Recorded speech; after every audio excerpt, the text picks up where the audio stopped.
Olá pessoal, tudo bem com vocês? Dr. Mário que está aqui falando e eu estou aqui mais uma vez no nosso podcast, o podcast Viver Bem, que traz sempre muita informação, muitas notícias úteis, notícias importantes e notícias que nos possibilitam exatamente viver bem. Esse é o nosso objetivo. No dia de hoje eu estou aqui para mais uma entrevista.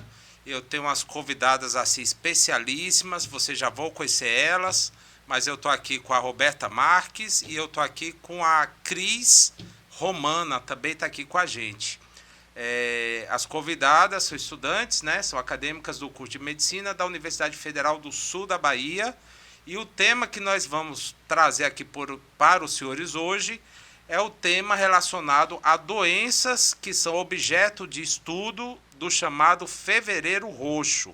Então a gente vai estar falando dessas doenças e a gente vai estar esclarecendo as dúvidas, prestando a boa informação e passando sempre dicas de saúde. Eu quero lembrar que esse podcast ele só é possível devido a diversos patrocinadores. Universidade Federal do Sul da Bahia é nossa patrocinadora, Realmed Serviços Médicos é um dos nossos patrocinadores, é patrocinado também pelo Dr. Antônio Severo e também pela nossa parceira, as farmácias indianas, que estão aí também dando um apoio para a gente. E aí, meninas, como é que vocês estão? Tudo bem? Quer falar, Roberta? Pode falar, se apresenta. Primeiramente, boa tarde a todos. Eu me chamo Roberta Marques, como dito pelo professor Dr. Mário, eu sou estudante de medicina e hoje nós vamos falar desse tema que é tão importante, né? Todos os meses aí a gente discute sobre alguns temas como Outubro Rosa, Novembro Azul, e esse mês a gente está no Fevereiro Roxo. E vamos falar hoje sobre o Alzheimer, fibromialgia, lúpus eritematoso sistêmico e também sobre a leucemia. Também falar sobre a leucemia, que é importante, né, Roberta? E você, Cris, quer se apresentar para o pessoal? Pode olhar na câmera ali. Olá, boa tarde. Como já fui apresentada, né, pelo nosso professor, Dr. Mário, meu nome é Cristiane, sou estudante do curso de Medicina e também sou nutricionista. Muito bem, Cris. Ô Cris, pessoal que está em casa, está ali no nosso telão, né? Então, o Fevereiro Roxo é uma de conscientização sobre o lúpus, a fibromialgia, mal de Alzheimer, e também a gente dá uma pincelada, né, Roberta, sobre a leucemia, tá? Cris, na sua visão, o que essas três doenças, principalmente, o que elas têm em comum?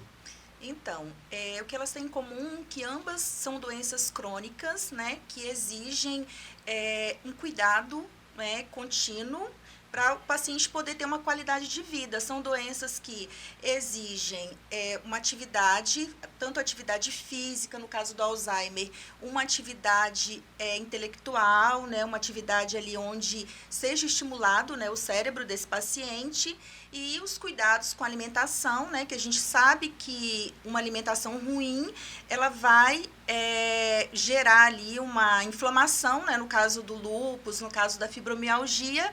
E também no Alzheimer, muitos alimentos industrializados, eles são neurotóxicos. Então, é importante esse indivíduo ter uma alimentação mais saudável e também a prática de atividade física. Muito bem, isso que é importante, né, Roberta? Então, a gente está ali com aquelas doenças, né, que são doenças que não têm cura, não é isso, Roberta? Agora, não tendo cura, elas não têm tratamento, como é que é isso? Na verdade, elas têm tratamento, né? Não tem cura, mas pode ser tratado ali. A gente tem aí um leque de opções para tratamento dessas diferentes doenças, né? Cada uma com a sua característica, com a sua singularidade. Então, tem sim um tratamento a ser oferecido pelo profissional, no caso pelo médico responsável. E além disso, como o Cris muito bem disse, além de um tratamento com o médico, também pode ser tratado com outros profissionais, como nutricionista, psicólogo, né? Visto diante da complexidade dessas doenças. Muito bem. Cris, qual das doenças ali, né? A gente vai estar falando lúpus, fibromialgia, mal de Alzheimer, aparece mais assim em mulheres? Ou vamos começar a discutir, vamos pegar uma para começar, né? Fibromialgia, por exemplo, eu tenho dúvida. É uma doença mais de mulher? É uma doença mais de homem? É uma doença de pessoa mais velha? Fibromialgia. Então, a fibromialgia é uma doença que acomete muito mais mulheres, né, do que homens. E mulheres, assim, na meia-idade, digamos assim, a partir dos 30, 45 anos, que é a faixa de idade em que a doença tem seu início, né? Tá, fibromialgia, mulheres mais jovens, né? Isso, exatamente. E o que seria essa fibromialgia? O que é isso? Então, a fibromialgia é uma doença, né, multifatorial, né?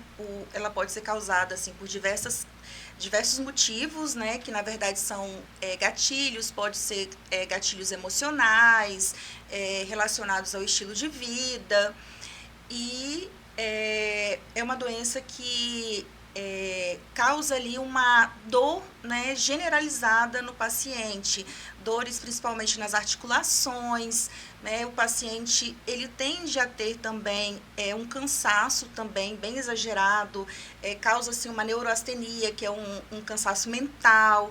Esse paciente ele tem um sono prejudicado, geralmente é um sono com diversos despertares, né, durante a noite, é aquele sono não reparador. E uma característica também que o paciente com fibromialgia, ele tende a ter o intestino irritável, né, a síndrome do intestino irritável, que é aquele paciente que passa períodos constipado e períodos com diarreia. Então, assim, é uma doença que ela causa inflamação no corpo todo. É também um paciente que ele está mais propício à obesidade, tanto pela dificuldade também do exercício, que outra característica é a rigidez matinal. Então, esse paciente ele tem uma dificuldade em iniciar uma atividade física. Entendi. A fibromialgia, a gente ouve que ela é muito caracterizada por dor, né? É isso? Sim, exatamente. Como é que são essas dores? Dói aonde? As dores são principalmente nas articulações. Existem o que nós chamamos de tend points, que são os locais, principalmente, que está ali em maior concentração e inflamação. Então, são pontos que, inclusive, durante a avaliação para o diagnóstico, são pontos onde o médico, né, reumatologista, ele utiliza desses locais para fazer ali o teste clínico, para saber se realmente a pessoa tem a fibromialgia ou não. Então, assim, na região lombar, cotovelos, tornozelo, joelho, são os principais locais onde existe uma concentração maior da dor, mas geralmente dói o corpo todo. Se você perguntar para um paciente que tem fibromialgia, vai dizer que não dói o cabelo e as unhas. Entendi, legal. Roberta, vamos falar um pouco sobre o lúpus, né? Essa fibromialgia dá para confundir com lúpus? Qual a característica do lúpus? É diferente?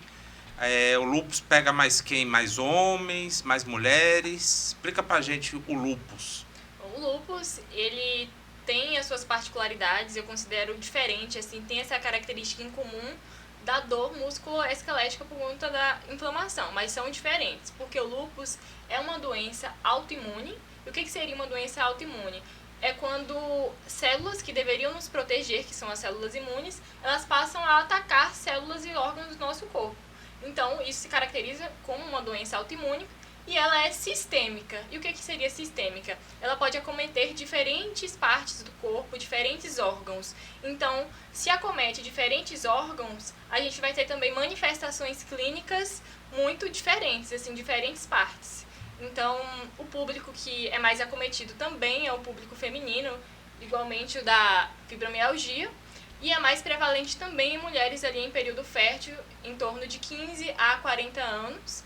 É um público que é mais acometido, e a gente também tem outros fatores que podem influenciar, como, por exemplo, a genética, uma exposição a raios solares também pode ser um gatilho, porque a pessoa pode ter ali uma herança genética, mas não desenvolver, ou ela pode também desenvolver a partir de algum gatilho, né?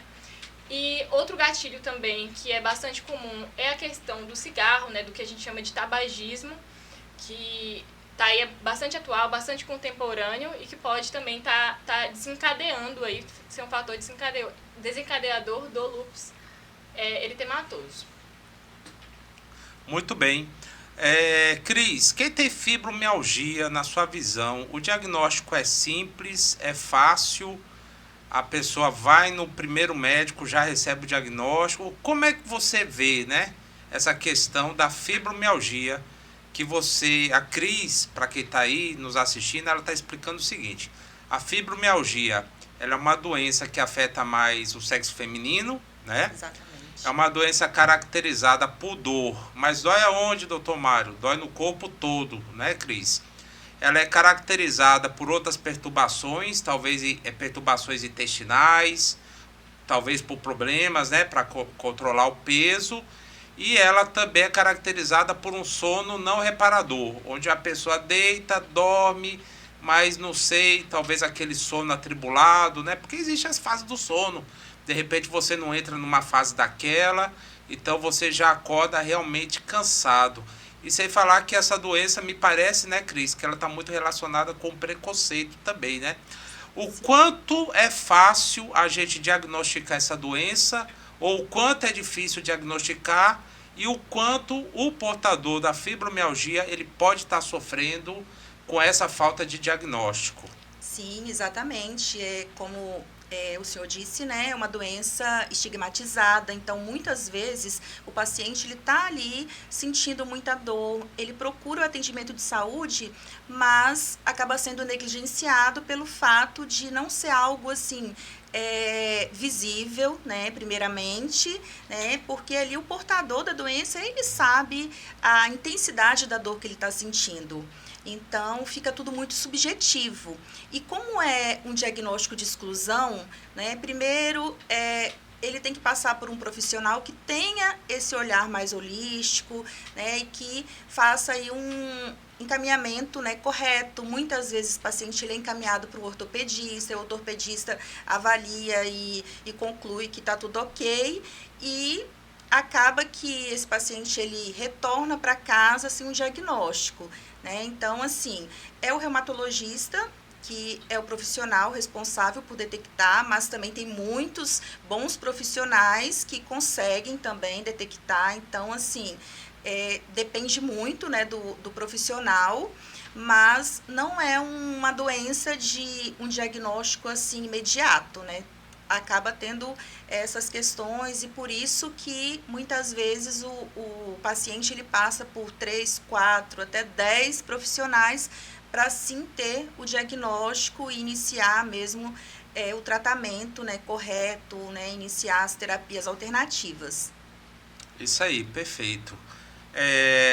Então, Roberta, você está me falando que o lúpus ele é uma doença autoimune, e aí você também nos explicou que se é uma doença autoimune, só para ver se a gente está entendendo, né? Seria assim: nós temos as nossas defesas naturais, os nossos anticorpos, não é isso? As nossas células de defesa. Então, esse material todo ele está ali para nos proteger, não é isso? Exatamente. Só que pode, em um dado momento da nossa vida, esse sistema de defesa ficar desregulado. Vou estar falando assim. Então, em vez de ele atacar tecidos invasores, bactérias, vírus, né, protozoários, né, ele começa a atacar os tecidos, os órgãos do próprio corpo humano. Então, o sistema imunológico, que é uma coisa boa, no lúpus ele se torna algo ruim, porque ele ataca o próprio organismo, não é isso? Exatamente. E nesse sentido, para ficar mais claro para todo mundo, o que é que uma pessoa tem que estar apresentando para ela poder suspeitar que ela tem, de repente, o lúpus?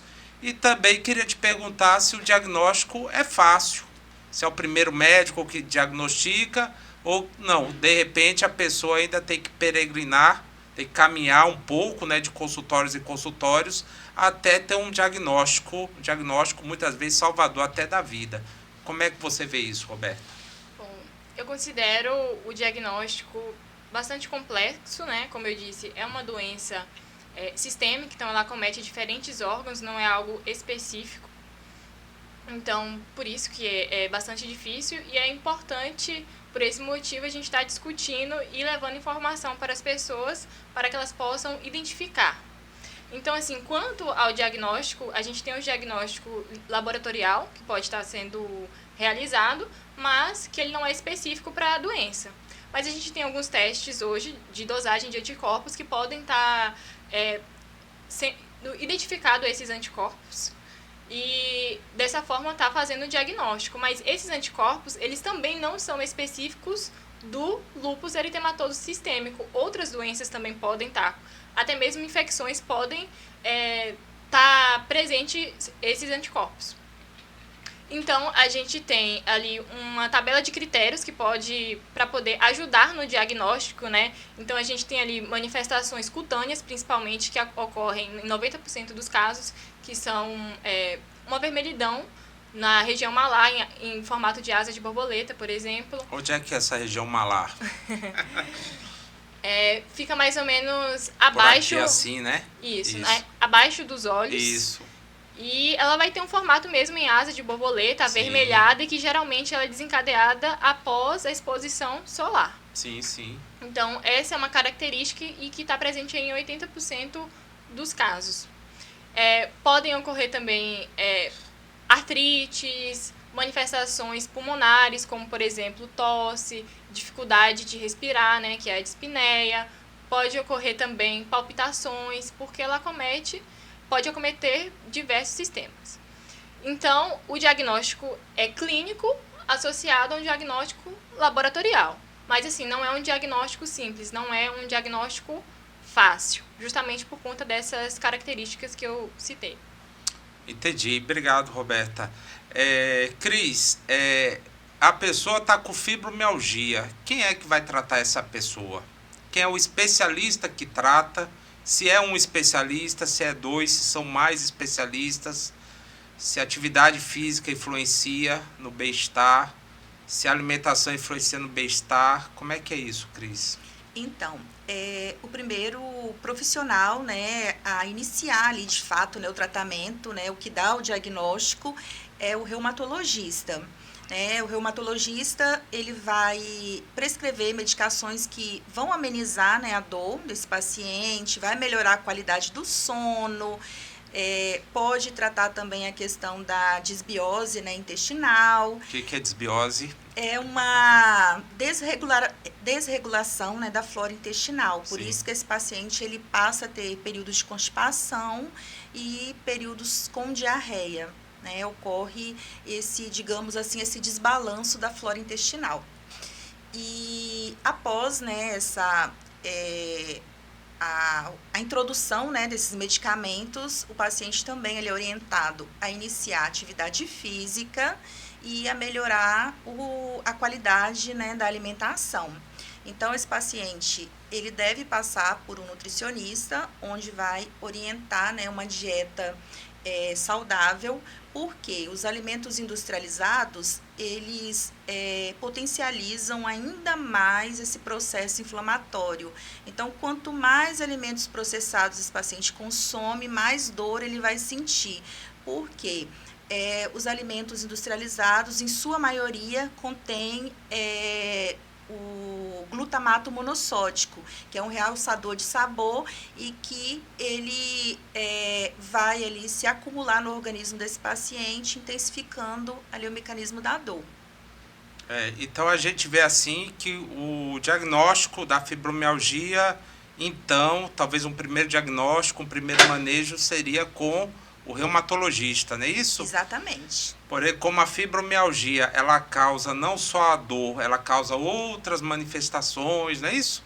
Aí ele vai depender de outras atividades, como você estava falando, né? Prática de atividade física, psicóloga é importante? Exatamente. Importante, né? Eu até esqueci de mencionar, mas assim, é primordial porque Sim. O paciente também com fibromialgia, ele tem uma tendência a ter estados depressivos justamente por conta da dor crônica. Essa dor crônica gera um estresse muito grande, às vezes ele tem uma limitação de executar algumas atividades, então isso tudo acaba abalando também o seu estado emocional.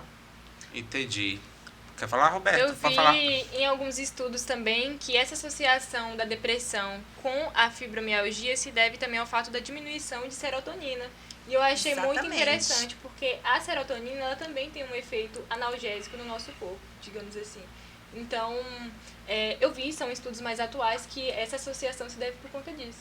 Isso, exatamente. E um dos motivos também desse paciente ele ter esse estado também depressivo, porque ocorre essa queda, né, da serotonina, e o profissional ele vai orientar também alimentos que são precursores, que vão ajudar ali na síntese da serotonina, bem lembrado.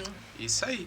E por isso também que justifica a atividade física, né? Também. Porque a serotonina, para quem está em casa, é um neurotransmissor, né? Então, quando você faz atividade física, vai ser liberado vários neurotransmissores que vai estar auxiliando aí no combate, né, da dor. Então, realmente muito bom. Quem é o profissional que a pessoa deve procurar, se a pessoa suspeita que está aí com lúpus, né? E fica só nesse profissional ou depois tem todo um atendimento da equipe multiprofissional? Bom, o profissional que é mais procurado no caso do lúpus é o dermatologista, justamente por conta das manifestações cutâneas, né, que eu citei. Então, as manifestações, ela aparecem assim, em 90% dos casos. Sim. E esse dermatologista, ao identificar ali, ao suspeitar do lúpus, encaminha para o reumatologista, que vai estar fazendo ali esse tratamento dessa doença, do lúpus eritematoso sistêmico. Sim, sim. E ele pode sim ser tratado por uma equipe multidisciplinar, né? Enfim, com fisioterapeutas, nutricionistas, psicólogo também, que é muito importante, porque a gente vai ter também algumas alterações neuropsiquiátricas. Então, é muito importante, no caso dessas doenças crônicas que a gente está citando, ter esse apoio multidisciplinar, ter um apoio psicológico, ter um apoio com nutricionista, para estar auxiliando e dando uma maior qualidade de vida para esses pacientes. Com relação ao nutricionista, parece que tem uma questão a ver com o cálcio também. Você chegou a ver isso? Sim, sim. Eu vi que tem alguns artigos Sim. que falam que a utilização de cálcio acaba ajudando no tratamento desses pacientes. Então, também vai ter um acometimento ósseo e ele ajuda nesse sentido, a poder trazer uma regeneração, digamos assim, ou auxiliar ali nesse sentido. Perfeito. Eu sou médico de família e comunidade, como vocês que estão aí assistindo já sabem, né? Então, a medicina de família e comunidade, ela realmente atende diversos pacientes com diversas demandas. E é lógico que no consultório a gente acaba surpreendendo o paciente com fibromialgia, o paciente com lúpus, que como as meninas estão explicando aqui, são doenças que no momento não tem cura, mas são doenças que têm tratamento. Então, no caso do lúpus, por exemplo, às vezes o paciente chega pra gente, Roberto, sabe qual que é a queixa? Meu cabelo está caindo, né? E a gente começa toda a investigação e é o lúpus. Às vezes o paciente chega pra gente e fala assim, eu tô com aftas na boca, tá me dando afta, já usei isso, já usei aquilo, melhorou, depois volta, e a gente procede essa investigação e é lúpus. Às vezes o paciente chega com problemas renais, com problemas cardíacos, já vi, né? E a gente faz a investigação e é lúpus. E com a fibromialgia, né, também não é diferente. Às vezes o paciente chega lá com uma dor nas costas, de repente, no primeiro momento, você imagina o quê? Que é uma lombalgia, por exemplo, ou que é uma outra manifestação. E aí, quando a gente vai proceder na investigação, a gente descobre que ou é lúpus também, né? Ou é a fibromialgia. Então, assim, é muito importante isso aqui que vocês estão trazendo, que vocês estão falando, que está, assim, esclarecendo as pessoas, né? Alertando para essas doenças que não tem cura, mas tem tratamento. Roberta, me diga uma coisa. Quem tem lúpus e não faz o controle adequado, demora no diagnóstico, o que pode acontecer com essa pessoa? Assim, no mais grave que ele pode ter é vir a óbito, né? Porque é uma doença que pode acometer órgãos assim vitais, como por exemplo os rins, coração, pulmão.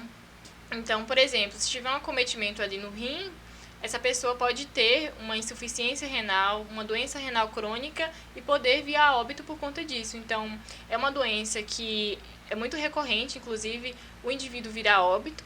Então, por isso que é tão importante a gente estar vindo falar sobre isso, a gente estar discutindo e ter um mês voltado apenas para essas doenças crônicas. Isso, para poder conscientizar, né? E no caso da fibromialgia, me parece que o pior aí é o sofrimento da pessoa, né?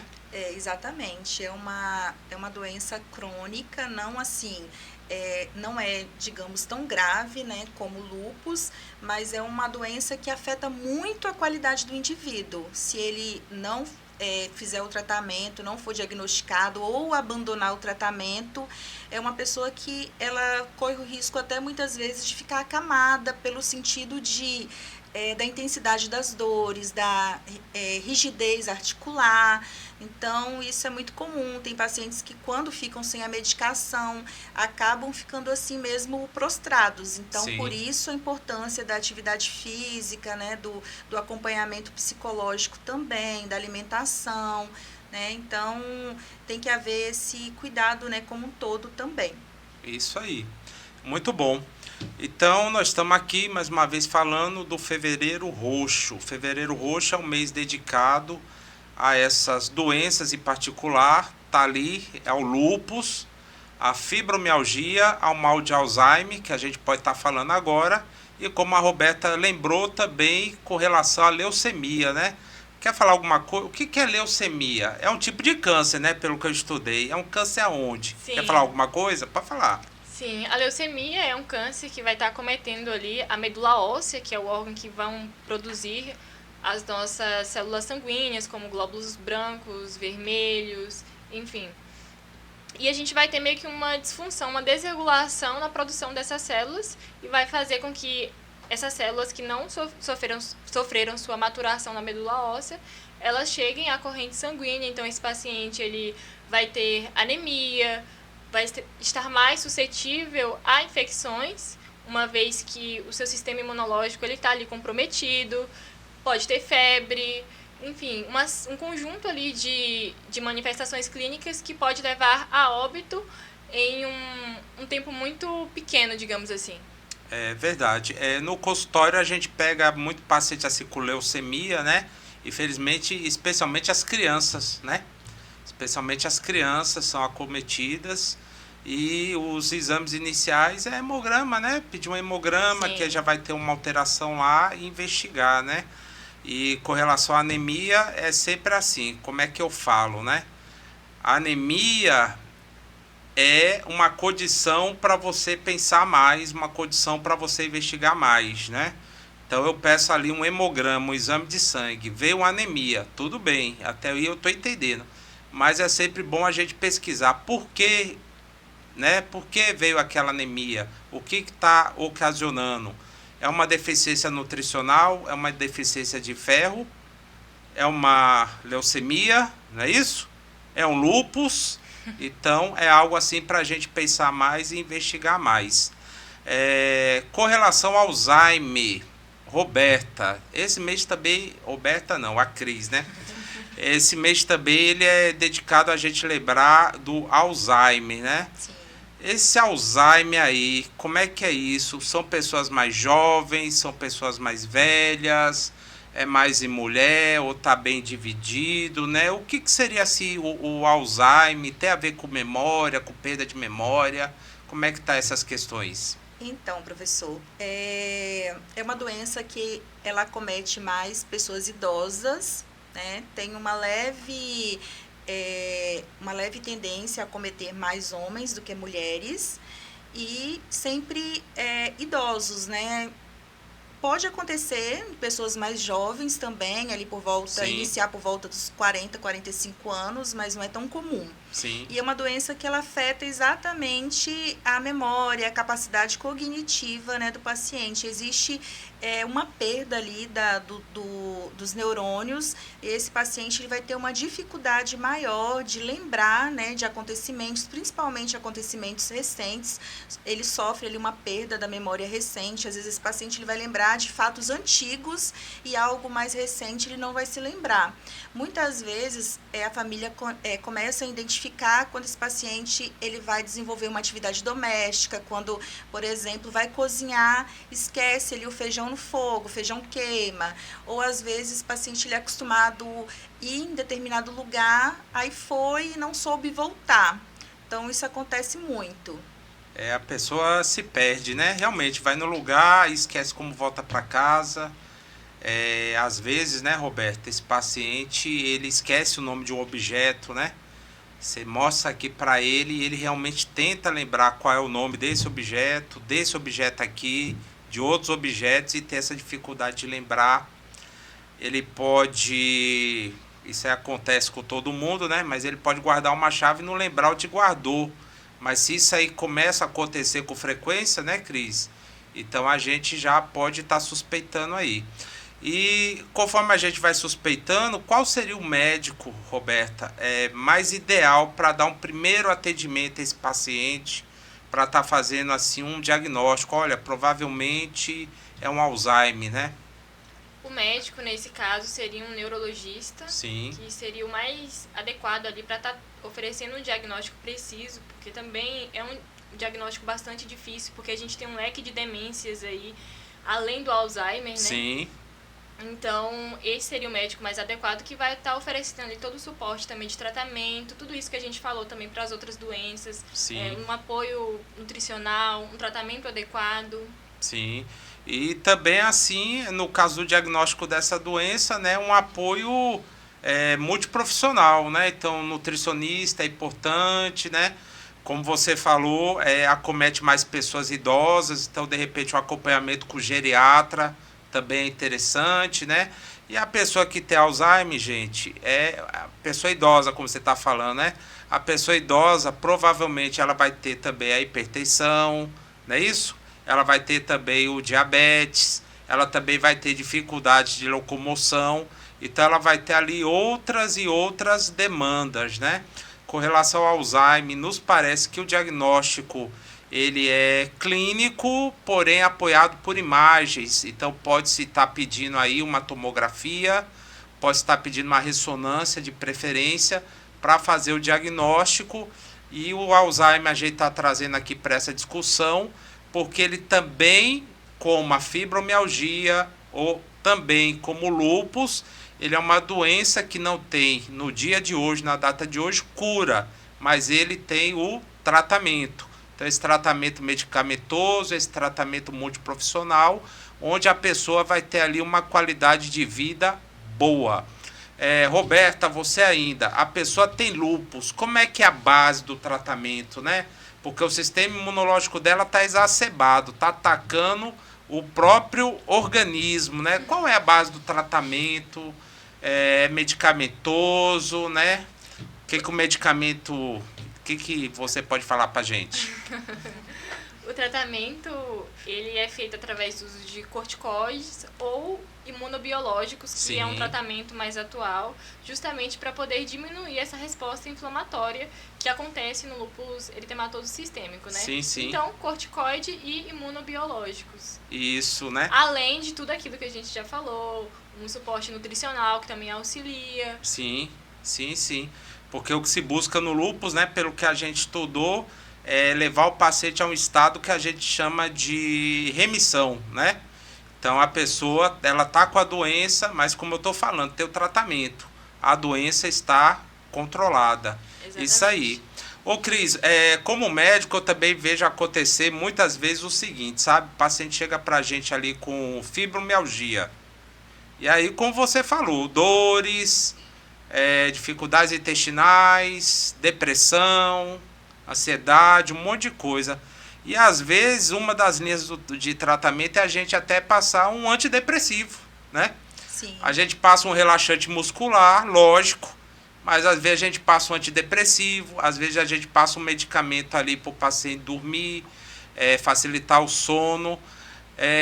O que está justificando passar, por exemplo, um antidepressivo? Não corre o risco do paciente pegar a receita assim, nossa, mas eu até com dor no corpo, o médico me passou um antidepressivo, tem essa relação, como é que está isso aí?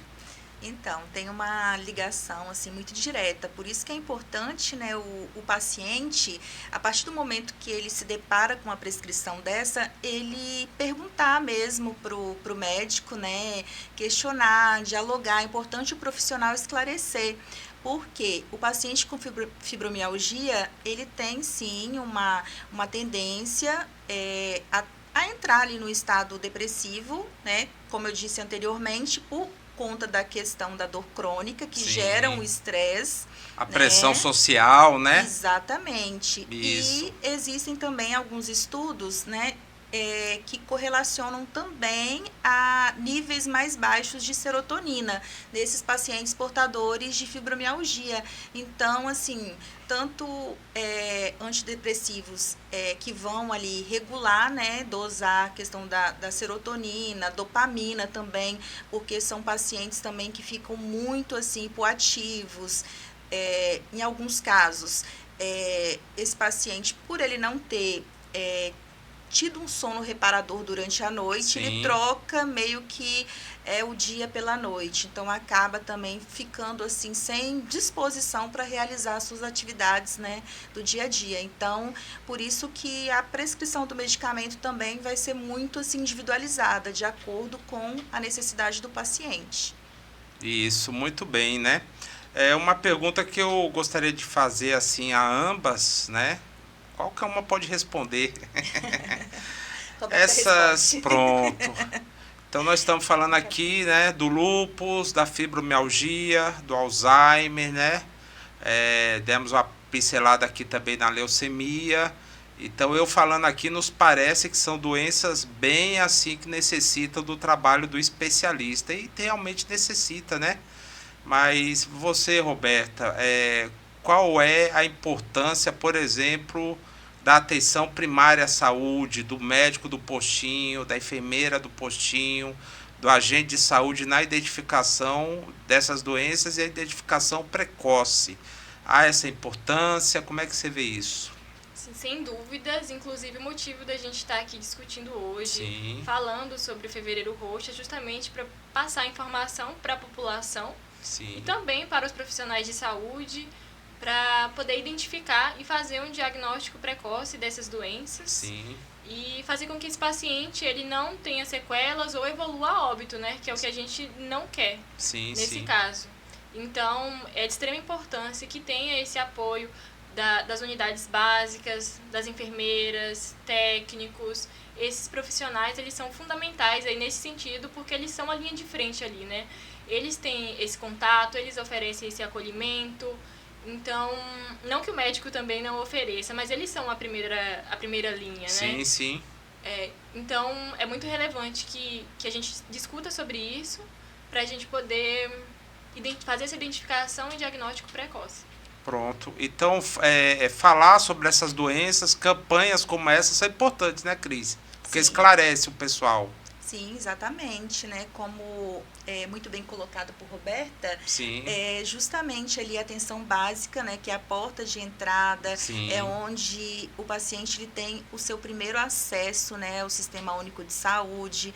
Então, é importante esse acolhimento, uma escuta ativa, não ignorar, né? O que o paciente está sentindo, né? A queixa, Isso. né? Acho que eu até mencionei anteriormente que assim, o paciente é que sabe a intensidade da dor que ele está sentindo. Sim. Então, não negligenciar. Eu acho que é a chave, né, para um diagnóstico mais precoce, é uma escuta ativa, fazer uma boa anamnese. Sim, sim. Porque aí identifica-se o problema de saúde da pessoa e faz um encaminhamento mais correto, principalmente para os colegas especialistas, para a pessoa receber o tratamento mais adequado. Roberto, eu queria saber mais de você. Você estuda de medicina? Fala um pouco mais. Você estuda de medicina? Veio da onde? O que você espera? Tem alguma outra atividade?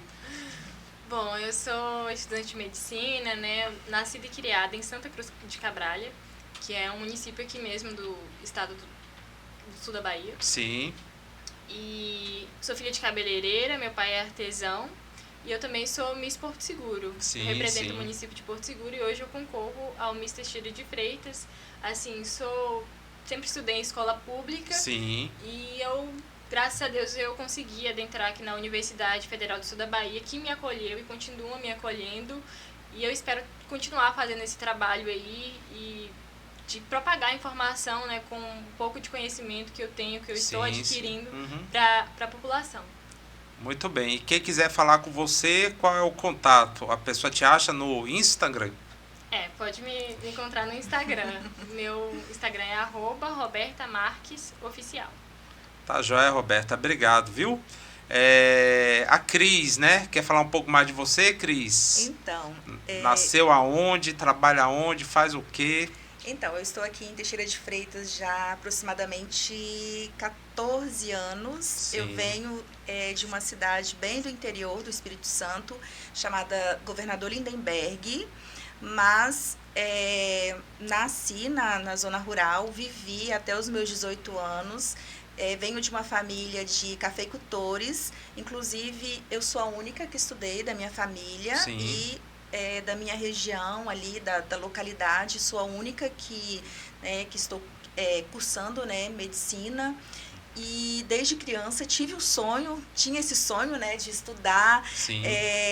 Só que onde eu morava era um local mesmo de difícil acesso. Então, fiquei um tempo assim sem estudar, fiz supletivo e aí concluí o ensino médio. Assim que eu concluí, me mudei para uma capital, né? Fui para Vitória, aí iniciei lá o curso de nutrição, né? O qual eu sou formada.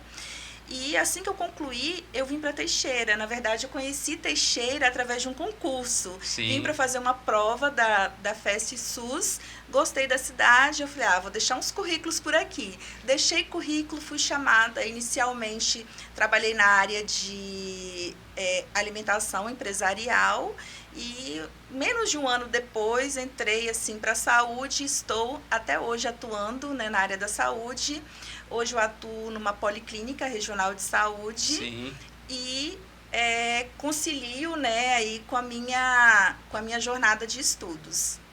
E o objetivo, assim, é prestar um bom atendimento, né, para a população. Eu venho com esse desejo, assim, desde criança. Eu acho que é uma missão mesmo de vida. Eu acho que foi um desejo que Deus colocou no meu coração e Ele tem me capacitado, né, cada dia mais. E eu espero, assim, retribuir isso, né, para a população, prestando, assim, um bom atendimento, né, para os usuários e buscando aquilo que não estiver ao meu alcance, ter a humildade de buscar ajuda e tentar solucionar ali os problemas que forem surgindo. Isso aí, meninas. Então, assim, parabenizar, agradecer do fundo do coração. Realmente é importante estar falando sobre essas doenças que não têm cura, mas que têm o seu tratamento, tá? Então a gente precisa identificar.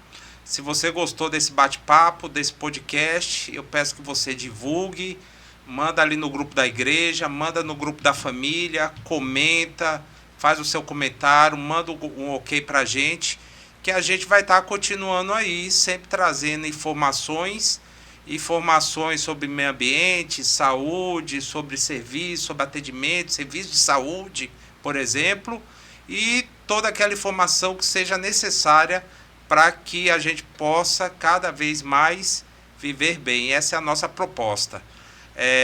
Esse podcast tem o apoio da Universidade Federal do Sul da Bahia, de outros apoiadores e também das farmácias indianas. Tchau, pessoal!